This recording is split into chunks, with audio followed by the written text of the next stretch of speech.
direto da Gastroclínica Florianópolis, mais um programa Saber Viver, levando qualidade de vida e informação para você buscar e ter mais saúde no seu dia a dia.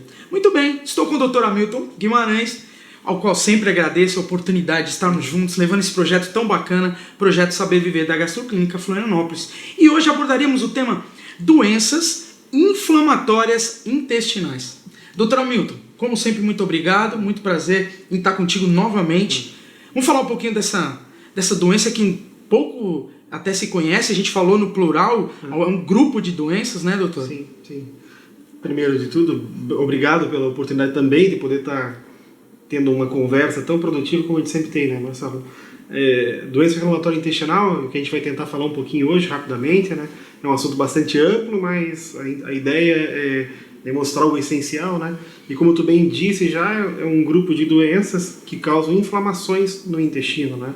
E isso é um problema que não é de muito conhecimento do público leigo, né?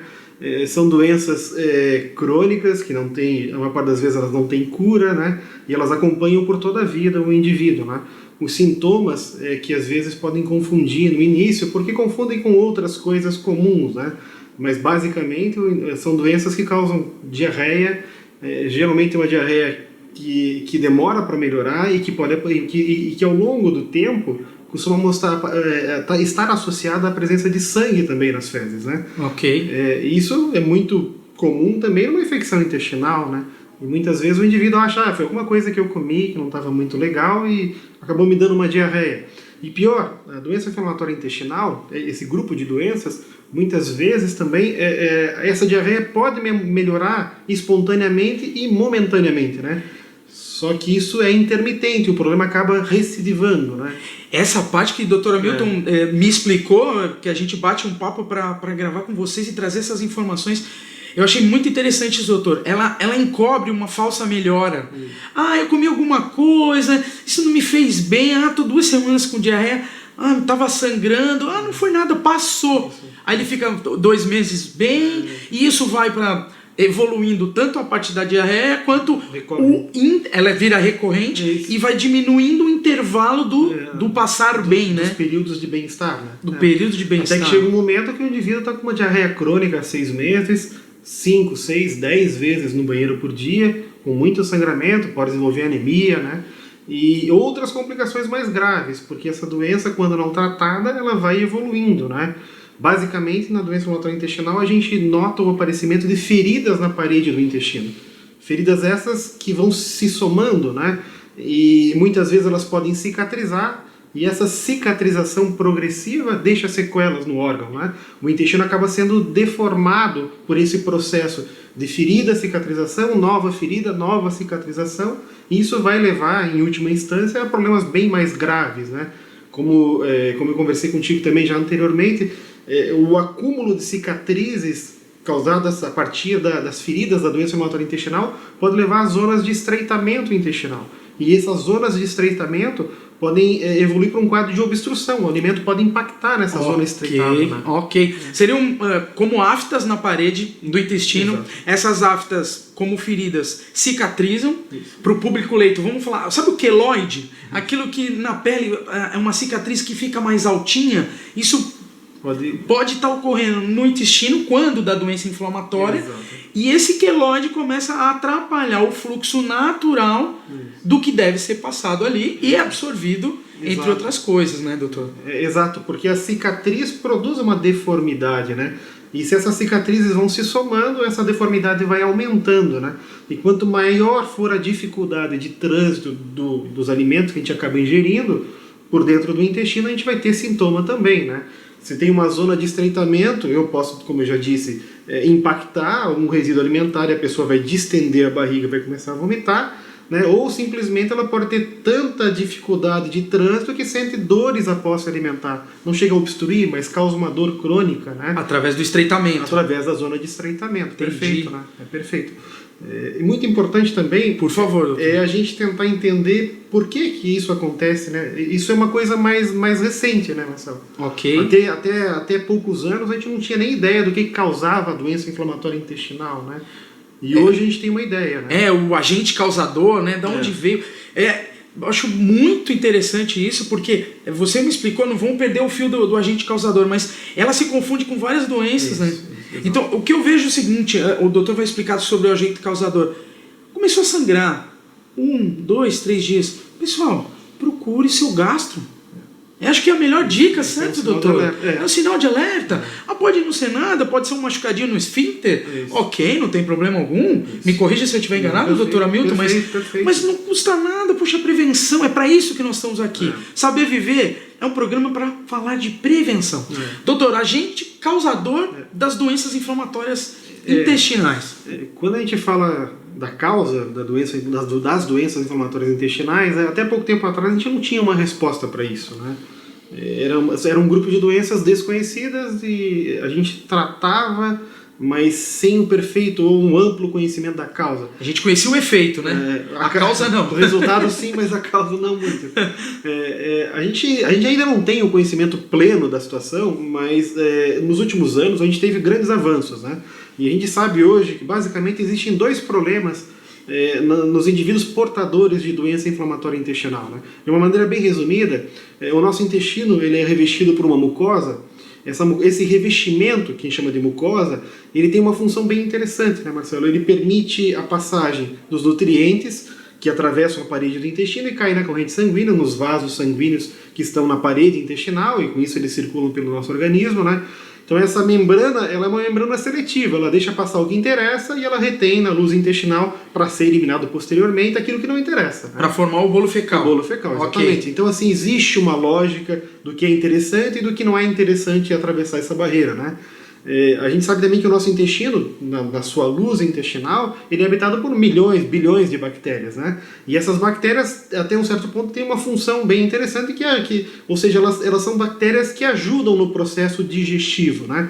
Só que quando essa membrana intestinal ela é muito permeável, alguma destas bactérias podem atravessar essa membrana e entrar na parede intestinal.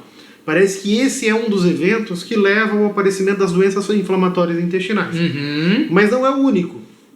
Porque também se suspeita que depois que essa bactéria ultrapassou essa membrana, lá do outro lado, o nosso sistema de defesa, ou o sistema de defesa do indivíduo portador da condição, ele reage de uma maneira exagerada. Quando ele enxerga essa bactéria que cruzou a barreira, a mucosa intestinal, ele reage de maneira muito, muito enérgica. E essa reação do sistema de defesa do indivíduo causa o dano, acaba destruindo essa bactéria e lesando os tecidos ao redor. E isso que leva ao aparecimento dessas feridas que nós conversamos, né?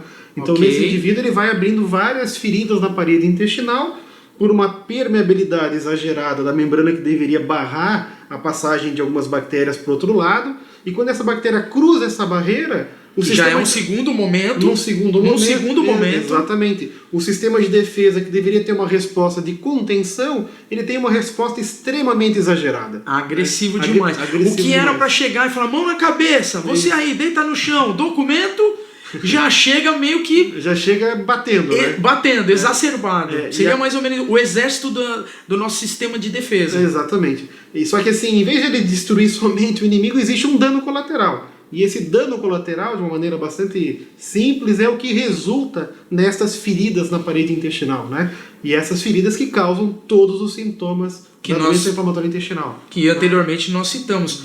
Poxa, acho que ficou muito claro, acho que ficou bem claro mesmo. E creio que seja bem rapidinho importante, doutor Hamilton. Todo mundo acha que a absorção do alimento é feita no estômago, né? Isso é comum, né? Sim, é bem comum. E o estômago, ele é encarregado de quebrar isso, né? Mas a absorção ela é feita na primeira porção do intestino, né? Exatamente. Que tem o nome de... jejum. É o jejum, né? Bem rapidinho, acho que é uma dúvida do pessoal lá de casa. Isso é interessante, né? Outra coisa, primeiro a gente acha que, a gente costumava achar, né? Que o estômago absorve o alimento. Na verdade ele não absorve, ele só digere. Mas também não digere tudo, porque o estômago não é o único responsável pela digestão, né? Então assim, a absorção intestinal, ou a absorção dos nutrientes da nossa dieta, acontece geralmente no primeiro terço do intestino fino, que a gente chama de jejum, né? Então assim, no primeiro 1,5 metro do intestino, 90% do que se precisa absorver já foi absorvido, né? E os demais segmentos intestinais completam só o que faltou, né? E o estômago não participa nessa absorção em nada. Na verdade, o estômago participa de maneira indireta na absorção, porque no momento que ele prepara ou quebra os nutrientes em pedaços menores, ele está pronto para ser absorvido. Mas isso é um processo de digestão, né? Não de absorção. Não, ele faz a preparação só, né? Sim. Muito interessante. E doutor Hamilton, procurei meu médico, ok? O meu médico, meu gastro, preparado para detectar essa doença, que ele estará... Qual que é? O diagnóstico a gente falou, a causa a gente falou, o sintoma a gente falou. Vamos tratar essa doença, pro pessoal lá de casa. Isso é bem interessante também, Marcelo, porque a partir do momento que a gente começou a entender melhor o que causa ou o que leva ao aparecimento da doença inflamatória intestinal, surgiram alvos em potencial para o tratamento. Porque quando a gente não sabe a causa de uma doença, fica difícil tratar, né? A gente não sabe se a gente está tratando um sintoma ou se a gente está a gente não tem ideia se a gente está agindo realmente na causa, né? Esse é o problema de lidar com doenças de causa desconhecida, né? Então, geralmente... Daí a importância do diagnóstico, né, doutor? Exatamente, o diagnóstico preciso. Preciso, né? E o entendimento do que causou aquele problema. Como eu falei para ti que a barreira da mucosa permite a passagem de bactérias e quando elas passam existe uma reação exagerada, nesse momento, com esse conhecimento, terapias, medicamentos foram construídos em cada uma dessas etapas. Cada um tem uma ideia diferente. O objetivo é atuar em diferentes frentes. Se existe mais de um defeito ou mais de um problema que causa doença, eu vou produzir medicamentos que atuam em cada uma dessas etapas, claro, para a gente ter um resultado melhor. Ótimo. E isso vem acontecendo com a doença inflamatória intestinal, né? À medida que a gente foi entendendo melhor o problema, na última década nós tivemos grandes avanços, né? E o tratamento hoje, basicamente, foca no controle dessa resposta exagerada do sistema de defesa. A minha ideia é que se o sistema de defesa identificou alguma coisa como um invasor, e a gente sabe que aquilo é uma identificação equivocada, nós vamos tentar deixar ele meio que sonolento ou meio preguiçoso. Desacelerado, exatamente. Para que ele não cause todo aquela tempestade, né? Como se estivesse fazendo tempestade em copo d'água, né? Então a ideia do tratamento é evitar a tempestade em copo d'água. Tá. Dessa maneira a gente traz por um equilíbrio, a gente não cura o problema, mas a gente mantém o problema sob controle. E isso dá para ser feito por toda a vida do indivíduo, e quando o tratamento é bem feito e bem conduzido, o impacto na qualidade de vida é cada vez menor, né? E a vida acaba sendo bem adequada. Então, basicamente, tratamento medicamentoso. Tratamento medicamentoso. Primeiro, um diagnóstico muito preciso. Exato. E o que a gente conhece hoje é que é medicamentoso no segundo momento, como nós conversamos. Exato. Porque do primeiro momento, a permeabilidade da membrana ainda, a gente não está atuando. Isso é interessante, que tu tocou num assunto muito interessante, né? Hoje a gente... Nós não combinamos essa parte. Isso foi espontâneo teu. Na verdade, a ideia de tentar modificar as bactérias intestinais, substituindo as bactérias originais por bactérias que não tenham o potencial de ativar o sistema de defesa do outro lado, ela já existe há pelo menos 20 anos. Né? Muita coisa tem sido feita e muita coisa tem sido estudada em cima disso. Né? Só que a gente não encontrou ainda um grupo de bactérias que possa ser colocado dentro do intestino para colonizar esse intestino. E esse grupo de bactérias que a gente está procurando, né?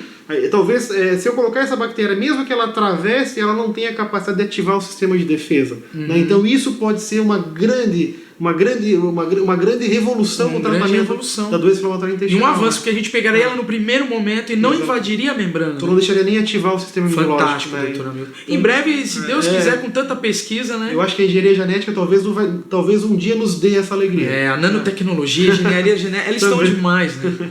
Pessoal, o assunto é muito vasto, né, doutor Hamilton? A gente falar isso em breve, 10, 12 minutos, a gente tenta ser o mais sucinto possível, levando para vocês informação precisa, sucinta, mas precisa, tentando ao máximo ser preciso.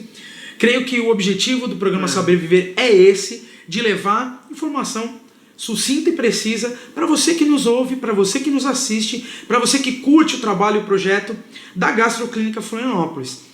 Todos os nossos canais, gastroclinicaflorianópolis.com.br, está à disposição no canal do YouTube. Se quiser saber mais, programa Saber Viver, é só jogar lá no Google, que vocês vão achar muita coisa boa pra gente. A gente volta numa próxima oportunidade com mais informações. Dr. Hamilton, muito obrigado. Obrigado também. É um prazer, como sempre, viu? Pessoal, não deixem de prestigiar, porque a nossa intenção, e é isso que eu acredito muito, é muito positiva, é muito bacana. Então é isso, pois é preciso saber viver.